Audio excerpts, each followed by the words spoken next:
Hello, everyone, and welcome back to the CANCrew podcast. I'm joined today with several people who are really invested in what is known as the Coyote Creek Agri-Voltaic Ranch Project. I hope I said that right.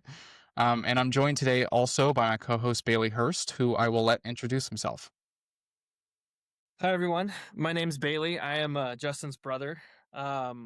I graduated from UNR a few years ago with a degree in wildlife ecology, and I've spent the last few years doing wildlife surveys for various entities. And I'd say for the sake of this podcast, I'm kind of just like a interested citizen. I don't live in Folsom anymore, but I have a lot of family there, and I like to think I have a decent background in ecology and problems. And I also like to use Prairie City State Vehicle Recreation Area. So there's a lot of things that interest me about this project. All right, thank you, Bailey. And now turning to our guests today. Thank you all for being with us. Let's start with introductions. Can each of you please let the audience know who you are, the organization that you represent, and your background in relation to this project? And then, for the sake of coordination, let's do Sean Rose Luce. Thanks, Justin. My name is Sean Wirth. I'm the Conservation Chair for the Motherlode chapter of the Sierra Club. It's a geography that comprises 24 Northern California counties. Basically, think Stanislaus County going north to the Oregon border, the Coast Range on the west, and the Sierra Nevada Mountains on the east. So a very big geography. I've been Conservation Chair for the last 12 years. I worked as an environmental activist for the last 20 years. I was the first one in the environmental community to discover this project. I discovered it just from an offhand comment that somebody made, and my ears instantly perked up. And I said, "What did you? What project? Where?" When I discovered that they were going to be destroying an enormous blue oak woodland. So we've been following from day one, and we're very pleased that we have a robust coalition to work with in trying to create a bit of sanity in this runaway project. And my name is Rose Winn. I'm the Natural Resources Consultant for California Four-Wheel Drive Association. I work with our organization statewide on natural resource issues. Our main mission is to preserve OHV access in public lands while also advocating and practicing stewardship of those public lands in order to properly care for natural resources while we're enjoying public access to the spaces that we love and enjoy. We just learned about this project recently. Actually, it was several members of the environmentalist organizations that tipped us off to what was going on. And we were quite surprised given that we're very deeply involved in everything having to do with state vehicular recreational areas, such as the one at Prairie City that is adjacent to this solar development. And so how this solar project could have skipped our notice for 4 years of development was beyond imagination. And we were incredibly grateful for those that reached out to alert us to what was going on. So we found out about the project just 3 days prior to the close of the public comment period for the draft environmental impact report. And we were able to scurry. I was able to dive into that report and put a comment together on behalf of Cal 4 while letting other members of our partner organizations across the state know about what was going on as well so that others could jump in and get involved.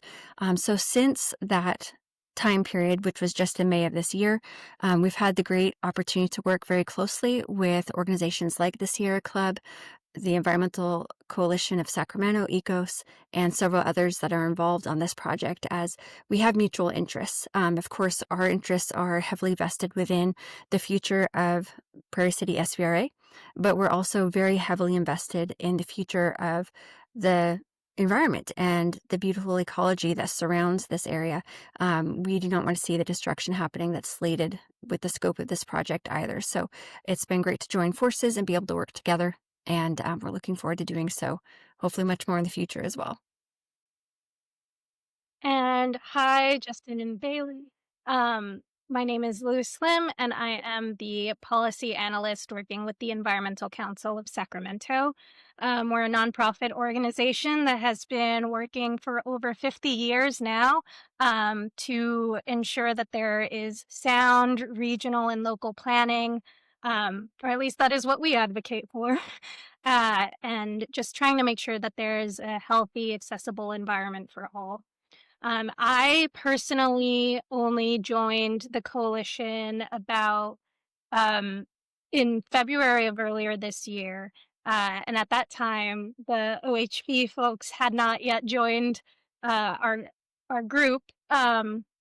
But it was really great to join in with a lot of people with so much expertise, advising on solar projects, and to see so many environmental groups concerned about this project, um, and even opposing a solar project. It was definitely a very unique situation, a great learning opportunity for myself as a young professional.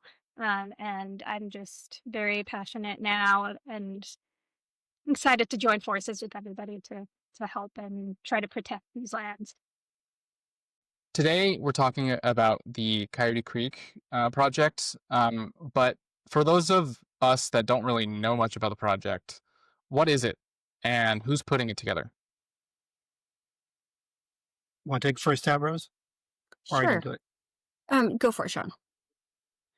It's a giant solar industrial project that will be built on top of the beginning of the foothills, on top of Blue Oak Forest, Blue Oak Savanna. It's approximately 1,400 acres, between 400,000 and 500,000 solar panels, a massive battery storage facility. And when you think of an industrial level project, this would be an example of that. The project site is about the size of the International Airport in Sacramento, the entire footprint. So this is a huge area, and it's right on top of the most biodiverse type of habitat we have in the state. So location is a big issue. 200 megawatts they're hoping to generate. How long has this project been in the works? The original approach to SMUD, when Desiree, the D.E. Shaw group that's doing the solar development, I think they're the biggest solar development company in the United States. That was in 2021. When they approached SMUD, they said they wanted to do a power purchase agreement to get some assurance that someone would want to buy their power if they built this facility. And they presented the project as being on bare rocky ground, no resources. So the SMUD board said, well, that sounds great. We want to meet our net zero goal by 2030. And this is a 200 megawatt project. This gets us well on our way. And they didn't bother to go out there and take a look at what the footprint of the project was. And for their own projects, they do a fairly intensive environmental screening to avoid issues with things like listed species, cultural resources, important habitats like blue woodlands. But it was a third-party project, and they weren't in the habit of doing that. So they signed the power purchase agreement in June of 2022, and then we were off and running, trying to essentially stop a project that's using SMUD as the reason why we need this. And SMUD's made it clear they can meet their goal without this project. So, Sean, kind of jumping off of what you're talking about there, the Sierra Club advocates for both climate and conservation causes. Given that this is a renewable energy project, what are some of the complexities that are involved with taking position against this project, and how does your organization balance these competing interests more broadly for projects like this? Sure. I'm going to start with a seemingly unrelated anecdote. Behind Bailey's shoulder, you can see a western tanager. Western tanagers are big migratory birds. When I studied ornithology in college, we had a ornithology professor, Professor Johnson, and we did our segment on migration. Very first thing he said was, I'm now going to tell you the absolute rule of migration. So you know that's going to be on the test, right? Absolute rules are always going to be on the test. And he said there is no absolute rule. And he basically broke down that there's basically just complete mayhem when it comes to looking at migratory birds. When you're looking at an environmental group's position on something like solar is so incredibly important to be able to meet our climate crisis, but you can't have an absolute stance on anything. Because if you do, you're essentially throwing the baby out with the bathwater. So it's a very difficult thing for a group like the Sierra Club, which advocates nationally, not just in our region, but nationally, to do significant renewable projects, to be opposed to a project. One of the things that we have working for us is we don't normally do this. So my chapter has never opposed a solar project, ever, never a single one. And I think that speaks how egregious this particular one is. So yeah, it's an awkward situation to be in. I'm sure there will be those that will take little sound bites and say, look, the Sierra Club is now opposed to renewable. They've totally lost their way. But it's not the case at all.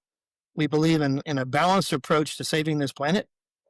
And it's really important that we save our habitats that are going to be most imperiled by the climate crisis and not destroy them as part of our approach to dealing with the climate crisis.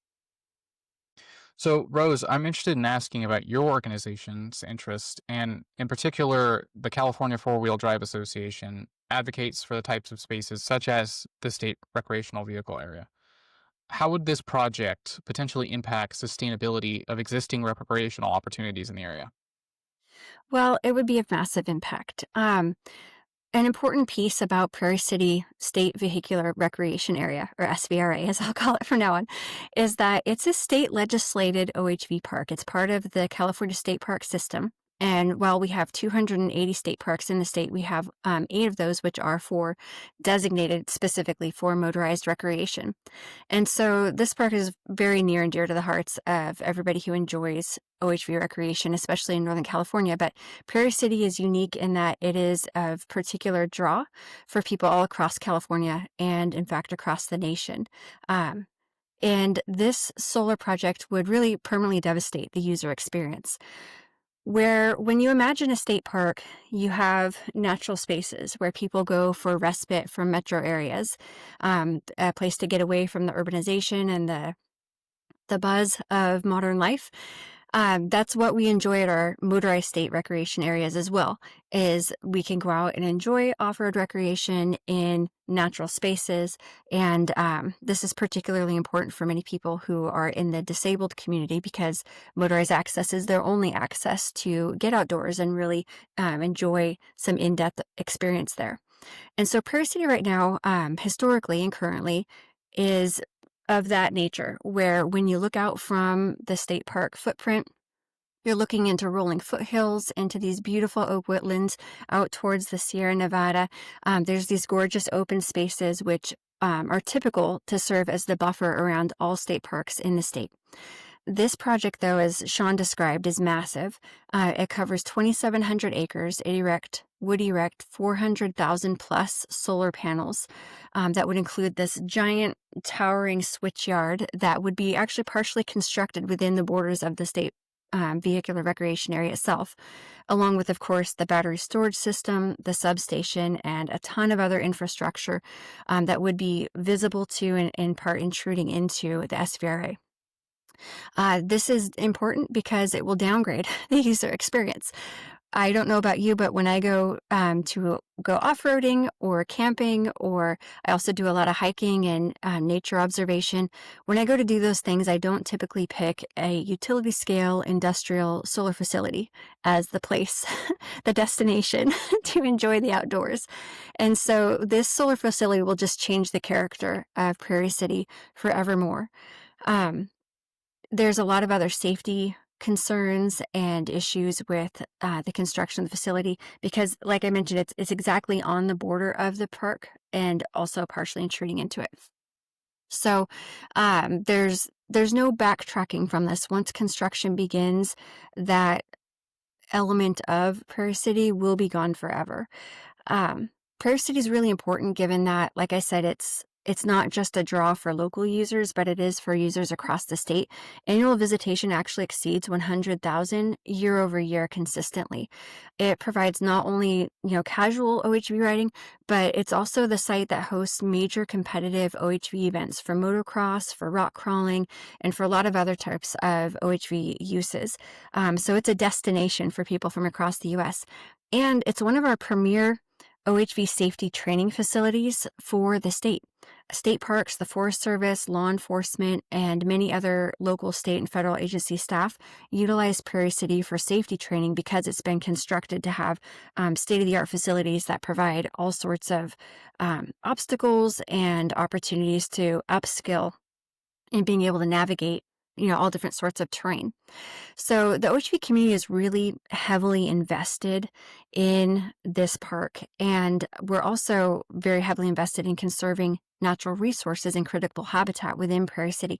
I can get into that a little bit later. I know I'm going on with quite a long answer for this, but just wanted to note that as we're thinking about off-road recreation, we're really cognizant, and really at the heart of our mission and the founding of Cal 4-Wheel was that balance of conservation with OHV recreation. And so to have this project planned immediately next door to the park and with such flagrant disregard for the environmental impacts is quite a slap in the face to the conservation community at large, as well as to the intensity of planning and development that we've done for the OHV park right next door. The standards that we're held to have not been applied for this project. And so that's something that is really quite an egregious overstep that needs to be addressed. It's a major economic engine too, Rose. You might want to speak a little bit about that. Absolutely, yeah. Prairie City SVRA currently provides 385 jobs, and it contributes 59 million in annual revenue, 9 million of which is tax revenue directly to Sacramento County. That's a number that's current. It's growing because if you look at trends in OHV use, that is definitely growing year over year. I was actually just looking at some economic research for another project nationwide, and the OHV market in the US is currently at 10.8 to 11.9 billion. So let's take the smaller number and say it's only 10.8 billion. But within that 10.8 billion, California represents over 10% of that market share. And much of that is also concentrated in Northern California, where we have a lot of premier OHV riding opportunities. Prairie City is particularly important because it serves the Sacramento metro region. And so for people who love OHV riding and may not have the time or the economic resources or other types of availability to go out into the Sierra and out into some of the more distant areas where people love to ride OHVs, Prairie City provides a really accessible space. It's right there in Rancho Cordova, just east of Sacramento Metro, and it's a draw for so many people. Like I said, over 100,000 visitors every single year. So with this economic impact, we're looking at what is the comparative value that would be coming out of the Coyote Creek solar development. And the environmental impact report and the information that the developers have put together, they're boasting that this project will contribute $67 million over 20 years to Sacramento County. And when you think about the fact that we do $59 million in just a single year, we almost match that in 1 year. So by tax revenue alone, we contribute $180 million, and that same 20-year period that they're looking at contributing $67 million. So the balance of economic impact and opportunity is not anywhere near weighted in comparison to one another. Another big piece of the economic impact is employment, and something that the developers and project proponents have touted over and over is that, this solar project is bringing jobs to Sacramento County. Great union jobs, opportunities for people to be employed. And the fact of the matter is that those jobs are completely isolated to the construction phase of this project. There will be a surge of jobs to, build all this massive infrastructure, put up over 400,000 panels, the towers, the lines, the battery station, etc. That's going to happen within a matter of months. And then once the project is operational, there will be less than 10 permanently employed persons to continue operations year-round. And the majority of those positions will actually be cyclical for cleaning and maintenance of the panels. And there will only be a handful of people that are really employed to operate this solar project. So compare that, a surge of a few dozen jobs with less than 10 permanent jobs afterwards versus 385 permanent jobs now. So, perhaps we'll see some of those jobs at Prairie City continue past the life of the solar project, but knowing how things trend when we've seen other industrial developments near OHV riding areas, OHV riding use always plummets because, like we all know, as I was mentioning before, no one wants to go out to an industrial site to enjoy their outdoor space. And so it's inevitable that will occur. And thus, we have to expect that revenue, tax revenue, and employment will all plummet as well. All right, thank you for that context. Luz, I want to turn to you now. The Environmental Council of Sacramento, is somewhat unique in that it focuses on land use reform as a way to mitigate urban sprawl. How does this project in particular serve as an example of the types of issues that your organization works on? Yeah, so as I mentioned before, ECOS is really concerned about making sure that we are being smart and effective and cohesive in the way that we use our regional and local plans. It's so important to make sure that all of the jurisdictions are, talking to each other, working together so that when we decide we're going to get rid of a lot of natural resources, right? We need to make sure that those aren't the last few natural resources or the key natural resources that um, help make the whole ecosystem work, right? And so this is really one of those projects that um, pulls out at those complexities that Sean was mentioning before. It's so important to go forward and make progress along solar development and make sure we're moving forward with our climate goals, but ECOS is really concerned about making sure that whenever we are moving forward with our goals, we're making sure that we're doing it well, we're doing it effectively. Um, this is one of those projects where, uniquely for solar, it is not.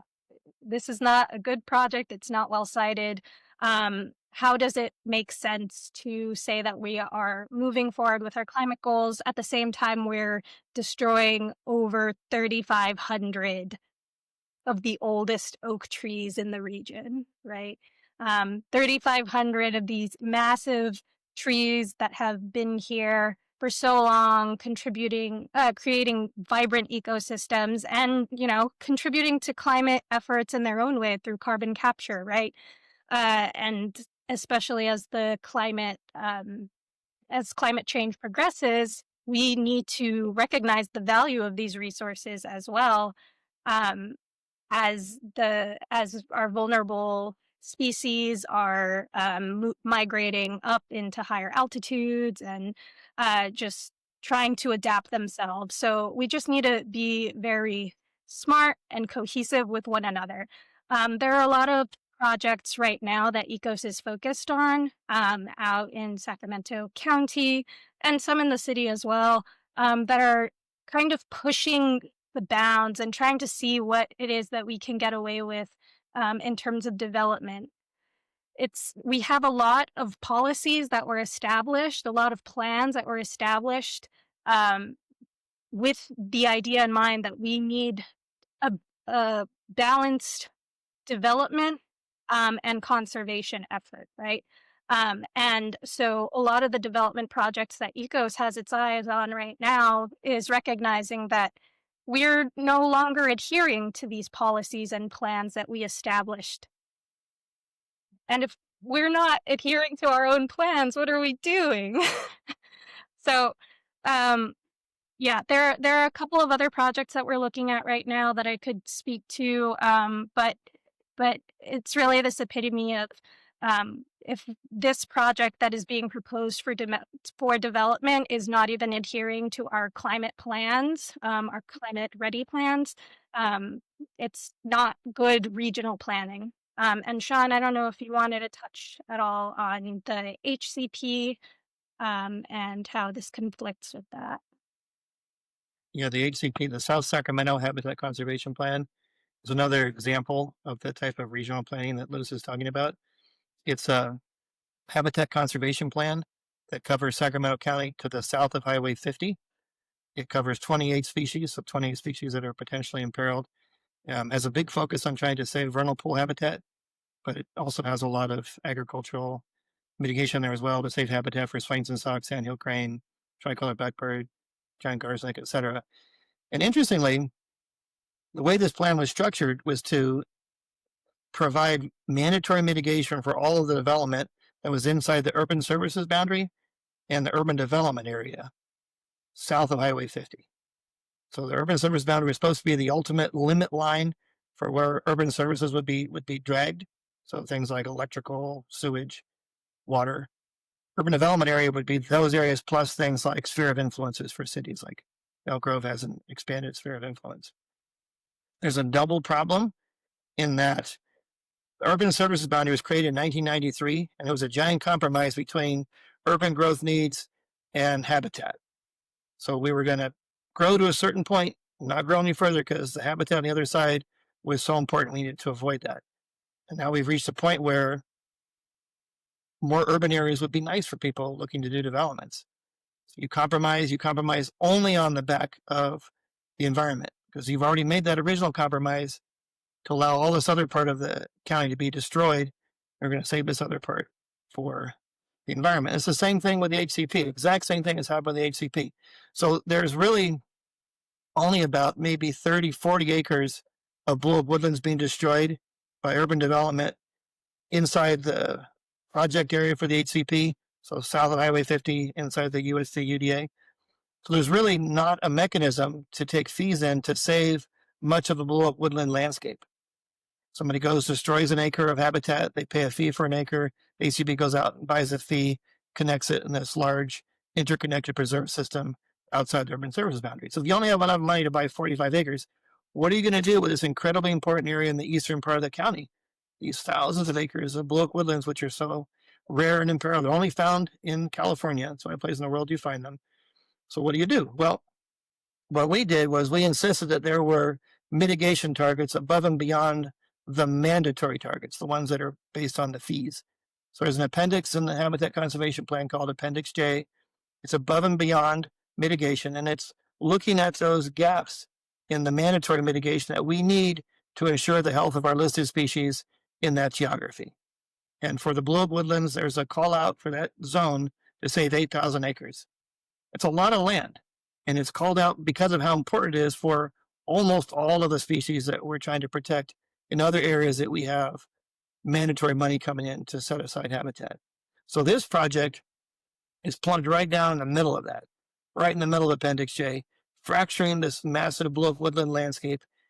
And beyond just having this one project there, it's the camel's nose under the tent. You can do one there. Why can't you do a whole bunch? So essentially, you're imperiling the ability to do any conservation there because now prices will likely be a lot greater, a lot more expensive. Because yeah, I'll do a solar project on my land too. Why not? When my neighbor did it, why shouldn't I do it? So it directly impacts the ability of that plan to be able to do the conservation it needs to do. And very hypocritically, the way that this project addressed that was first to ignore Appendix J in the draft environmental impact report. Then in the final to say, yes, we acknowledge there's an Appendix J target, but look, we're saving 1,150 acres of habitat in that zone. So we're actually helping reach your target. Well, if you look at the layout of the project, you have this mass of solar panels and these little thin ribbons that flow through this sea of solar panels. And these little thin ribbons are their contribution to blue oak woodland conservation. These ribbons are incredibly narrow. There's something called edge effect when you're saving habitat. If you've got activities going on either side of a protected area, that affects into the preserved area. So that preserved area is not functioning at its full ecological level. So the entire thing is affected by edge effects. And these little teeny narrow bands, they're not even wide enough to really meet the minimum width for California Department of Fish and Wildlife corridors. And they're claiming this is their contribution to helping with Appendix J. So we see an erosion of the original agreements to not go in and destroy important habitat areas. And we see the explanations for it to be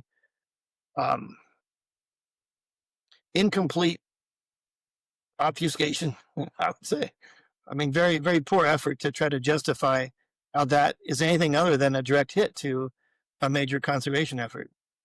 And then blowing out the urban service boundary in the same way. I mean, it's just, you can't compromise on top of a compromise. I actually want to ask a follow-up with regards to those wildlife corridors. I know that there's several programs that are innovative in this space. One that I've worked with in the past has been the Federal Wildlife Crossing Pilot Program. But I guess I'm curious, with the characteristics of this site, are there feasible alternatives that could improve the project, or is it just fundamentally antithetical to wildlife in that area? I'll take a first stab at that. So the first corridor kind of connectivity issue to consider is, what are you trying to connect and why? So in that part of the county, one of the most important things we need to look at in terms of how habitats and ecosystems will change with climate change is how do we get species up to colder climates? And you have two options. One is you go north, and you have to go a lot farther north than you do east to reach cooler climates, because when you go east, you gain altitude. As you gain altitude, you'll much more quickly reach climates that are cooler. So those little bands I was talking about, they're running north-south. That's not getting us to colder climates. That's basically just dragging us through a massive solar project, not getting us anywhere closer to anything that looks like relief. So had the corridors been positioned west to east, that would have been an improvement. But that area, that entire area, is probably the most important corridor, period, as a large landscape size corridor. So the real answer to that is, why would you put one there at all? Why not put that closer into the urban footprint? Why not put it on flat ground? Why not put it on ag ground? Why not put it on almost any other type of habitat than the most endangered habitats? If I might jump in here too. Uh, yeah, so as Sean was describing those bands that go north and south, something to keep in mind is that on the north end of this project is Prairie City OHV Park. And then on the south end is the Deer Creek Conservation Area, but also more residential urban areas. And going back to speaking to the urban planning that was done decades ago, Prairie City was part of that urban planning because it has been established for decades. And we were, of course, like I mentioned, required to do some exhaustive conservation planning on our part. In fact, we've not expanded the footprint of the park, even though users have advocated for it, because there was risk to vernal pools, to oak woodlands, and to the other sensitive habitat that didn't justify expanding an OHV park beyond the borders of what it originally permitted.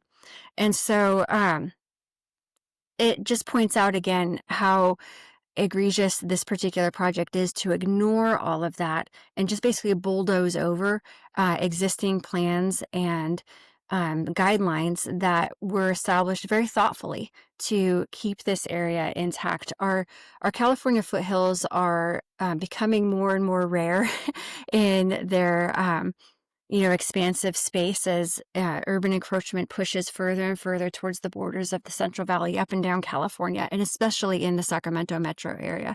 And so there's a lot of alternatives for the Barton Ranch that is looking at, allowing the solar development to be constructed on their property.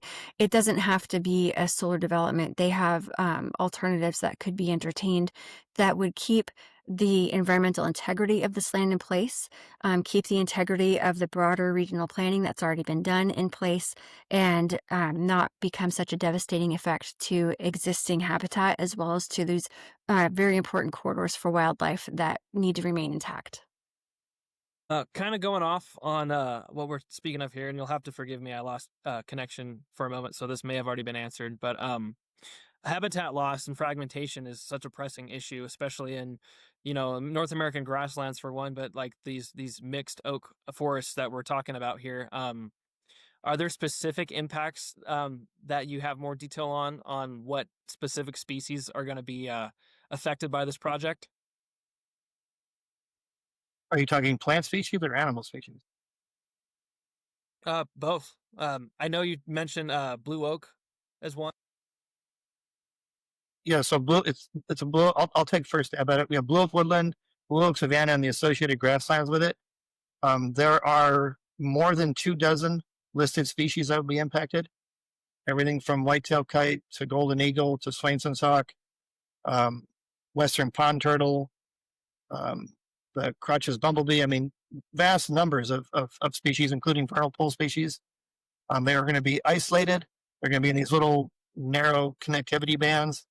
I mean, if you're going to do a solar project, you want to maximize your density. These little teeny bands they put through there are really more avoidance of impacts rather than the mitigation for impacts. So we're going to potentially impact, I think it's more than 30 listed species. Three very rare habitats. One is blue oak woodland, second is blue oak savanna, and the third is vernal pools. And the blue oak woodlands have the greatest biodiversity of any habitat in the state of California. And California is one of those forestic provinces. It's one of the biodiversity hotspots in the world. So you're looking at a biodiversity hotspot and going to one of the hottest spots of that biodiversity hotspot. So this is not just, an empty bare ground landscape with no resources. It's the richest type of resource potentially in the state. Yeah, Yeah, I 30 think it's species is important no to small note, too. number. No, and some of those trees may be the oldest trees of their kind in the state. Sorry, Rose, I didn't mean to interrupt you.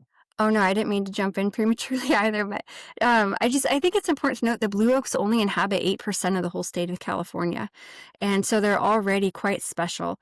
And then they do take quite a long time to grow, and so I've had the opportunity to learn a lot more about oaks. I actually grew up in Paso Robles, which is the Pass of the Oaks. We have beautiful oak woodlands through there too. But even being a much smaller urban community, in my lifetime, I've seen the volume of oaks decrease significantly, and they grow so slowly. Once you take down an oak or it dies of natural causes or other causes, the timeline to replace that oak is tremendous. And so here, when we're looking at cutting down oaks that will be in excess, some of them at 40, 50, 60 inches diameter at breast height. These are trees that are hundreds of years old. And when they grow an inch a year, in a good year, with great rain and, great conditions to continue their growth pattern, it will take hundreds of years for the oaks that are cut down to ever be replaced. And the mitigation plan, I think we spoke to this briefly earlier, but the mitigation plan that's in place to compensate for the number of oaks that will be destroyed is also just... I'm trying to think of some friendly terms to say it's egregiously poor, and we can't suspect that any sizable mitigation will actually be achieved, and that we'll ever see restoration that's compensatory to the number of oaks being destroyed ever achieved, in our lifetimes or for several generations to come. They're planning to basically plant an oak for each oak they take out. If that oak tree was in an urban part of the county, for every inch of diameter, they'd have to plant a tree. But they're planting one tree per tree they take out, and they're going to do 3 because they're expecting most of them to die. So you plant these 3 little trees. And this is being done by the Sacramento Tree Foundation. The project proponent is using the Tree Foundation to kind of greenwash the project. They claim they have this wonderful partnership that's going to ensure environmental sensitivity.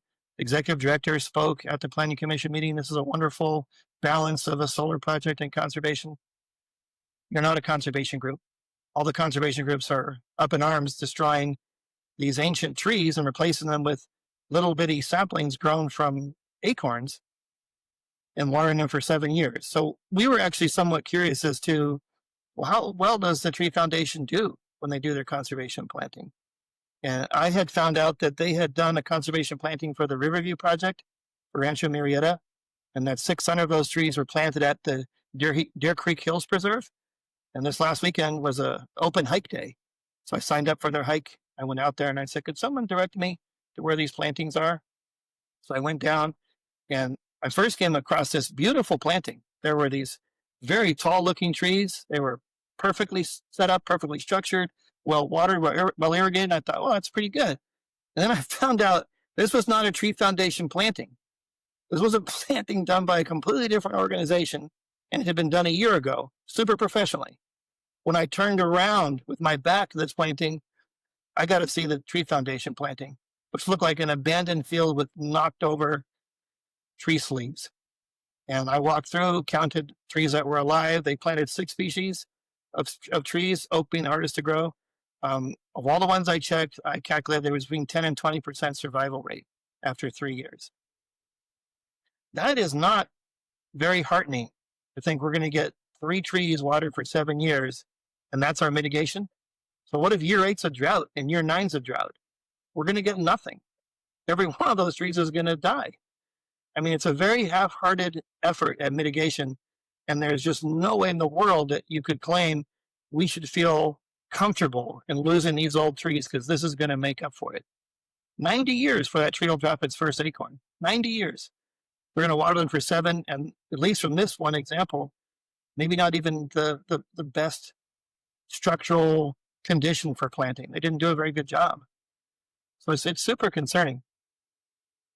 It sounds Thank like you the both for mitigation answering those plan questions. involves a substantial amount of risk. Yeah. Thank you both. Luz, I don't mean to put you on the spot, but I feel like this might be the next questions for you.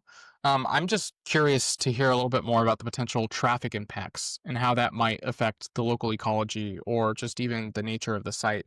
And in particular, I'm thinking about the road infrastructure that would need to be built to service this site, as well as potentially some of the construction vehicles that would need to be used. Yeah, I think actually Rose may be better equipped to answer this question than I would, considering she's so familiar with the current use of the roads around the SVRA. Rose, do you think that you could provide some insight on that? Yeah, I'd be happy to. Traffic really is a big concern for the impacts that you've noted, Justin, as well as for safety issues. Part of the nature of agreements that the developer is pursuing for this project is to utilize an easement with Prairie City SVRA in order to access the site for construction as well as for maintenance. So we're going to have construction vehicles throughout the phase of construction for this project, and then we'll continue to have those for maintenance. Part of the plan that has been set forth in the final environmental impact analysis describes the type of blasting and leveling that they'll be doing. And Luce and Sean, you can correct me if I misstate this, but I believe there's 1.4 million cubic yards of dirt that will be removed, of dirt material that will be removed from the site. As you know, we currently have rolling hills, and solar panels don't do so well on elevated terrain. So they are literally blasting and flattening the footprint where these panels will be erected. And so with that, they're removing a lot of mass of dirt and rock, etc. Some of that will be used to level out lower lying terrain, and they're going to do like some kind of grading throughout the footprint of the solar development. But that doesn't bypass, that there's still a lot of material to be removed. So all that being said, they estimate that there will be 600 trucks per day during construction traversing on these roads. And that's, not only an impact to usage of those roads. I mean, right now, we have 100,000 visitors a year at Prairie City, but those are very directed routes that go to the park and, exit from the park on existing paved areas. And so this will be bringing that much more additional traffic to those routes. One of the things that we're also really concerned about is that there was insufficient analysis done on the traffic patterns and the impact to traffic safety. So when you're, for anybody who's familiar with Rancho Cordova, where Prairie City is situated, the Coyote Creek Solar Development will be immediately south of Prairie City. And so when you're approaching it from White Rock Road, that is a somewhat heavy trafficked corridor, but it's not a road that has, stop signs and stop lights. And when you're coming to the approach to turn into Prairie City, there's actually pretty limited visibility given just the rise of the hillsides as you're approaching there. And so there was zero to limited analysis done to look at the prospect of collisions and the type of safety hazards that would be presented by having increased traffic from construction sized vehicles entering and exiting that same road for months on end, and then periodically throughout the life of the solar project as well. So I can't personally speak at length to what the traffic impacts may be to species that burrow or live, underground, and might be impacted from traffic that way. But from a human safety standpoint, there's deep concern, and it was completely ignored within the environmental planning process for this project. That pull out to make that turn, one large truck and half a car would probably fill that little turnout lane completely. And as a way to look at what happens when you have cars that are trying to get into the turnout lane, you can look at the 101 stretch between Eureka and Arcata, where they had so many deaths, they're building a giant raised highway improvement to save people's lives. because during commute hours, cars would end up on the main part of the freeway. Folks aren't paying attention. They don't expect to see a stopped car in their throughway. So there were these massive deadly collisions that happened pretty regularly. We're creating the exact same situation here. There's another aspect that I want to turn to that hopefully someone feels comfortable talking about, and specifically with regards to the cultural significance of the land. As I understand it, this is a site that is affiliated with a local Native American tribe. Can any of you speak to perhaps some of the work that you've done within your coalition with regards to the cultural significance? I could take the first stab at it unless you want to do it, Liz. So we had quite a bit of collaboration with tribes early on, but the way that the consultancy structure is for the state of California, tribes consult when there's a big project like that. And when they're consulting with the local electeds, the various agencies, they have to consult in good faith, which means if they're working with a group opposing the project, that's not necessarily good faith. So we lost them kind of early on, but we did learn many of their concerns. So they see that entire project footprint as a sacred landscape. There are cemeteries in the hills. There are old village sites along the waterways. There are religious sites throughout the entire landscape. And here's something that came up that I really took notice of.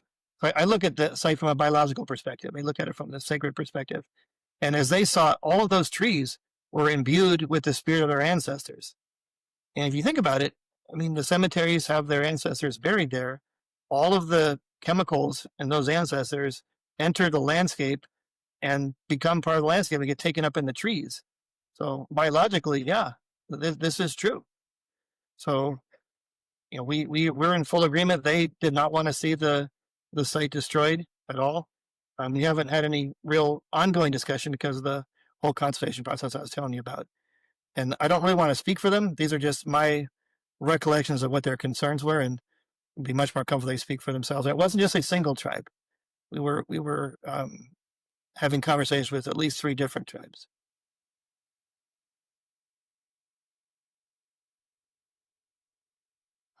I understand that there's a lot of different angles to be opposed to this project. From your perspective, if this project were to move forward in any capacity, are there any ways that the project design could be mitigated to alleviate some of your concerns, or is it fundamentally flawed to the point where it's more of an all or nothing approach? You want to take first stab, Liz? Sure. I mean, I think at its root, this is an example of potentially a great project, but at the wrong site. This is not the right site for a utility scale solar development.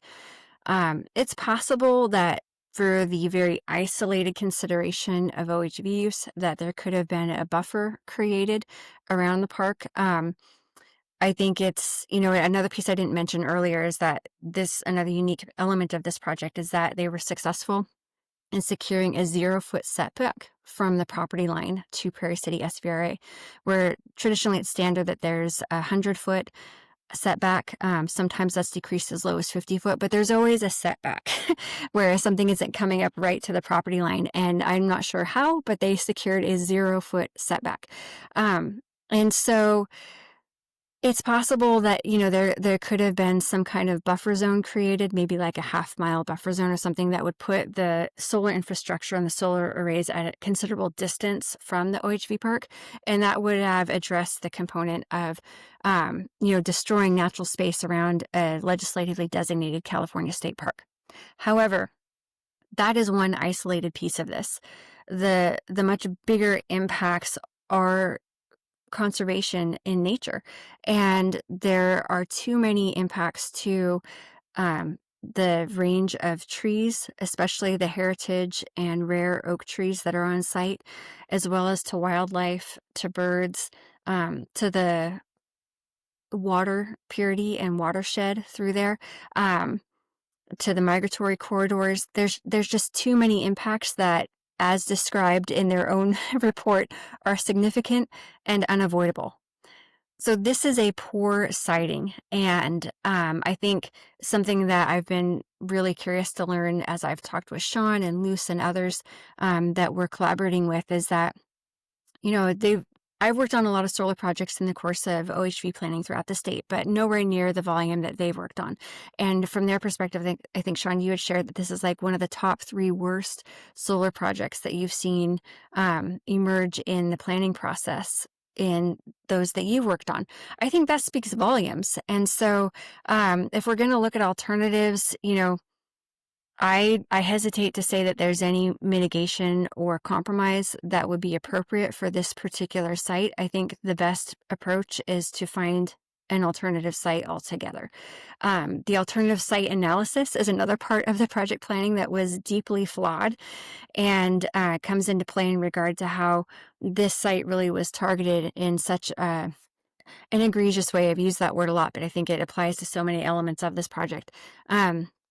That there basically was no other sites that were considered viable as alternatives, and yet there are many other places throughout Sacramento County and external Sacramento County where a project of this scale would be appropriate, and those should have been considered. So I guess that's the bottom line of my answer is I don't believe that this is the right site. I would venture to guess that many on the OHV side of the house that are working together on this would venture the same.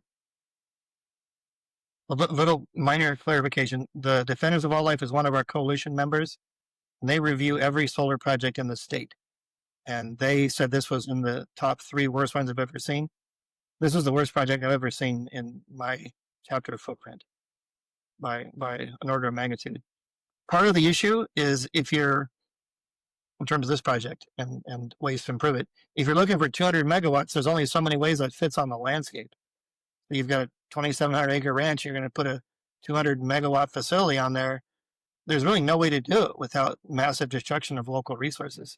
It needs to be put someplace else. Like, how about on an area that's been mined? How about an aerojet site? How about an agricultural site that's not productive anymore? How about start with a place that's flat? Yeah, and I'll just emphasize that one point about the amount of we've talked about the trees already, but really we haven't talked all that much about the blasting, right? They're flattening out these foothills. And at the end of the lifespan of this project, they say that they're going to take it down and it's going to return back to the ecological value that it had before. We've already talked about all the issues of we don't believe that these trees will actually be able to grow back to this woodland that currently exists there, back to the vernal pools and the grasslands that are currently there. And so we're doubtful there. But even beyond that, having these really permanent impact on the landscape for this what they are calling a temporary project, it's a myth to say that just because it's a temporary infrastructure that it will go back to the way that it was before. I mean, what is the likelihood that that's going to not be used as an ongoing solar facility after the contract is over? You got all the infrastructure there. I mean, why wouldn't the landowner want to continue that? I mean, it's not very credible to say it's going to be returned back to its original condition. And if you, as Louis already, if you blasted everything down to hard rock, I don't know how you then suddenly have a restored condition. I feel like we've touched on a lot of different aspects of this project. So to close up, I'd like to ask each of you if there's anything else that you'd like to plug, if there's something that we didn't get a chance to talk about today, or how folks could get involved if they're really interested in advocating about this project. We can go in the same orders before. Sean, Rose, Luz. We've got a November 18th Board of Supervisors hearing where they're going to decide on whether or not to approve the project and to certify the final environmental impact report. So if you could reach out to all of the Sacramento County supervisors and say, doesn't seem like a good idea to me, that would be useful. If you could show up at the board hearing, just be in the room. You don't have to say anything, just be there to show that this is not a good idea. That would be a big help. And then going forward, if they were to approve this, we need to make SMUD understand this is not an acceptable part of their portfolio. Yeah, I would also really encourage folks to consider coming to the November 18 Board of Supervisors meeting. This project will have permanent major impact on all of Sacramento County. And so for constituents in that area, it's worth showing up for and, at least being present and maybe consider speaking out for the things that concern you. For California Four-Wheel Drive Association, I have put together an action alert that includes an email letter template with their contacts for all of the Board of Supervisors, as well as other major decision makers and influencers, and some highlights of all the major concerns for OHV interests, as well as for many of our conservation interests. And so if folks would like to take a look at that and consider writing an email, that's another way to make your voice heard. So ideally, if you could send an email and show up at the meeting on November 18th, that would be like the home run of involvement. And if you're able to do one or the other, then that also would be incredibly helpful. The last thing I'd like to say in regard to the OHV park is that, while there may be a certain community that actively uses the OHV park, I would invite people from throughout Sacramento Metro to go and check it out, because we have not only OHV trails for riding, but we also have major competitive events that are really fun to watch, as well as a whole network of hiking trails, biking trails, and camping that are available. So it offers so much more than just OHV, and it's a really lovely community. It's a very family-oriented recreation area, and it's really a gem for Sacramento County. So I'd love to see more folks get to enjoy that as well. And I will just highlight, upvote everything that Sean and Rose just said. Please get involved. Everybody counts there. Having you in the room, having you write letters, it's really important. And if you want to find more information, we have on the Eco Sacramento website, we have a Stop Coyote page on there, and maybe Justin, I can give you the link for that to go out with your podcast. But Yeah, absolutely. please check it out. We have the information for where you need to write letters to, as well as the letters that we included in our comments throughout the planning process. They're pretty lengthy and they can get pretty technical, but if you're interested in getting in the weeds, please check it out. And the one takeaway we want folks to have is this is not a choice between habitat and solar. We can have both. We need to save habitat and put solar in the appropriate places. We can have it all, as we should. We just need to do it intelligently. I just want to thank you all for joining us today and talking about this. Appreciate all the work that you've been doing, and I think it's really remarkable how diverse your coalition is, and that you've all been able to work together for a shared interest here. Appreciate everyone who's listening, and we hope to catch you all on the next podcast.